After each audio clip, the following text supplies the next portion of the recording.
በእጮኝነት የሚተሳሰቡ ሰዎች ወደ ንስሐ አባት መሄድ ያለባቸው። በየትኛውም መስመርና የህይወት ግንኙነት ቢገናኙም ወደ ቤተክርስቲያን መሄድ አለባቸው። ምክንያቱም የንስሐ አባት የልጆችን ከውስጥ ጀምሮ ያለውን ነገር ከልባቸው በእግዚአብሔር ፊት እግዚአብሔርን እያሰቡ ለካህኑ የሚናገሩ ስለሆኑ በደንብ አድርገው መስመር ሊያስይዟቸው፣ ሊቃኟቸው፣ ሊሄዱበት የሚገባውን መንገድ ሊያሳኟቸው ይችላሉ። ምናልባት ለእነሱ በጣም ከባድ አስቸጋሪ ብለው የሚያስቧቸው ነገሮች በንስሐ አባት በኩል በጣም ቀላል መፍትሄ ያለው ሊጣጣሙ የሚችሉ አስታውሳለሁ። እንደው ቤልጂየም ባልና ሚስት ተጣሉ። ገና እንደተጋቡ ነው ወደ ቤልጂየም የሚመጡትና ተጋጩ። በቃ በጣም ከባድ የሆነ ግጭትና ለካ እዛ አጠገባቸው ያሉ ኢትዮጵያውያን ለትምህርት የመጡ ሊያስታርቋቸው በጣም ሲሞክሩ ነው የነበሩትና አይ በቃ ቀሲስን እንጥራቸው ብለው እኔ ነገሩኝና ገባው ማለት ነው። እና እኔ ደግሞ ሳናግራቸው በቃ ውጡ አልኳቸው።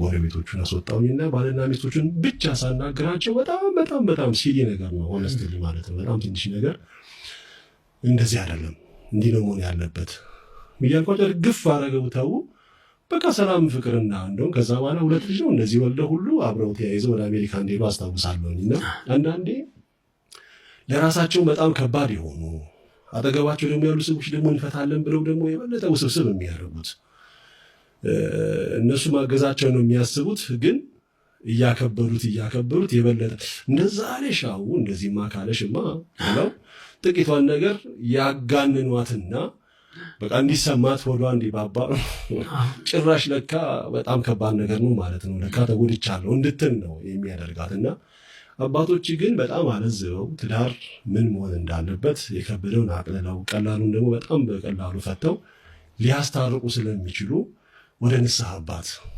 መሄድ። ምክንያቱም they are child ለልጅነት ለጋብቻ እድሜ ለአቅመ አዳም ለአቅመ ሔዋን ደርሰዋል፣ በእድሜ አድገዋል። ለትዳር ህይወት ግን ገና ህፃናት ናቸው።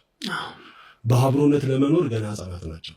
ስለዚህ ከራሱ ወጥቶ እሷ ውስጥ ሊገባ ነው፣ ከራሷ ወጥታ እሱ ውስጥ ልትገባ ነው።